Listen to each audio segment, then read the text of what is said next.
Hey guys, and welcome back to my channel. The game I'm going to talk about today has been out for about a month now, but I held off from talking about it until now as I wanted to get the full experience of the time I put into the game as well as how they supported this game post-release. And this game is Genshin Impact. Straight off the bat, the best way to begin describing the game is to compare it to the Legend of Zelda Breath of the Wild. And this is not a bad thing at all. Genshin Impact in my eyes takes all the things that works in Breath of the Wild and adds their own unique spin to the genre. And what's more is that this game is free to play, which to me is just incredible. The game has already had me sink well over 30 hours easily already, and I've yet to spend a single penny. This large scale exploration and adventure RPG has you play an adventurer who stumbles upon this brand new world. You pick between a male or female avatar who has to find their brother or sister captured by the mysterious goddess. You meet a colourful palette of characters along the way and set out to explore this new world and find out more clues about your captured sibling. And I really want to reiterate the word colourful there. Developers MiHoYo apply this wonderful cel-shaded art style to this vast open world and to their characters. Similar to Zelda, you can run, climb, glide and fight your way around the whole map straight from the go. Whilst the story is both interesting and fleshed out, you get the option to mostly ignore it if you so choose, and to go off on your own and have your own fun. The story is worth following though. All scenes including characters other than yourself are fully voiced. There's also some great cutscenes placed throughout, albeit far and few in between, but they're still great to watch. Following the story serves as a great way to be guided through the vast ever-changing landscape. Whilst the game is booming with exploration, for some reason the game also forces this illusion of you being able to affect your conversations through multiple choice answers. However, I'm almost certain they're completely inconsequential, and I don't even have voice actors saying the lines either. So I'm led to think there's not really much point or purpose to this added aspect. At the time of this review, there are two kingdoms to explore. Mondstadt, a more western knighthood take on the environment and characters, and then Liyue Harbour, which takes a more Chinese approach. Both offer some wonderful unique areas and secrets to discover. Fight off monster camps, follow wisps to their waypoints, and solving puzzles to open chests after chest. There's thousands of items, currency, and treasures to discover, and these all link into that free-to-play mechanic of the game, which I'll dive deeper into in a second. The combat system is fairly shallow, but they manage to enhance it in some very unique ways. Each character you unlock in this game is aligned to one of 6 elements: wind, earth, fire, ice, water, and lightning. And whilst each character only has one auto attack combo to use, they can also mix it up with elemental moves and a special move. Whilst there's not a huge variety of inputs for each character, the fun comes in with the ability to combine each of the elements to produce bonus effects.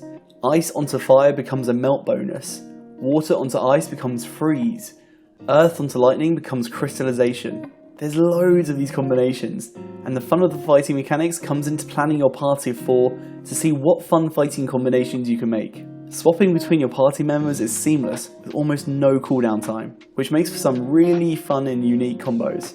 Getting the characters to play with is the more unfortunate part of this game. The only mobile gotcha mechanic in this whole free-to-play game is the wishing mechanic, which has you use in-game currency to randomly obtain either weapons or characters in a loot box mechanic, which is really frustrating as the key format for this game comes from its characters, and as a player, you almost have no input as to which characters you can obtain and play with.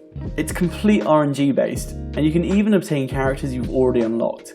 Getting this in-game currency is easy enough, but it can be very grinding at times and very time consuming. The other way to get this currency is to, of course, spend real money on the game. And yeah, that's fine. I understand this game has to make money in order to become a profitable product, and to justify the post-game continuous support that the studio intends to give this game. But I myself would have been willing to support this game by buying and purchasing characters knowing I can get them. I've always been against this gambling mechanic where you have no control over what you're getting, which makes me hesitant to spend money on this game even though I really want to. But that really is the only gotcha mechanic embedded into this game.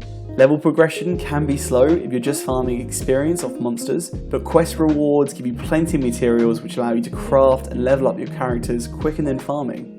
There's also a small amount of customization you can apply to the characters through weapon equipments as well as artifacts. Equipping up to 5 different artifacts can allow you to get certain bonuses such as increased health or improved crit rate and attack. It adds another dimension to the game and allows you to be a bit more strategic in how you set up your characters and party. And most of these equipments are fairly easy to come by. There's a lot more to talk about with this game, and it appears there will be in the future as well, with already planned free updates and content being added to the game. I think I almost want to admit that I prefer this game to The Legend of Zelda Breath of the Wild. Genshin Impact definitely falls in variety when it comes to dungeon puzzles and these extreme boss fights, but with everything else, the core stuff that the player experiences most frequently when they play these genres, I think Genshin Impact just makes for a visually better and mechanically more interesting game. And it's free to play! It's crazy! This in my eyes completely redefines what a free to play game looks like, and raises the bar an insane amount as to what free to play games can and should offer. It's available on mobile, PC and PS4. I myself play it on the PS4, which does come with the occasional frame rate issue when loading new environments, and the other big problem which to me is the loading times. On the PS4 they're insanely slow loading times, but I've seen that these issues aren't so much the case on PCs with good enough specs. I definitely recommend this either on the PC or PS4. I haven't tried it on mobile, but the fact that this is free to play means you could just download it on all 3 different consoles and see which one suits yourself for the best. It's a great game, and I'm really excited to see what future content and improvements they bring in the future. But that's it from me today here. Thanks for listening, and let me know if you've played Genshin Impact and what your thoughts on the game are. And as always, stay tuned for more reviews on movies, animes and video games. Until next time guys, take care. Bye bye.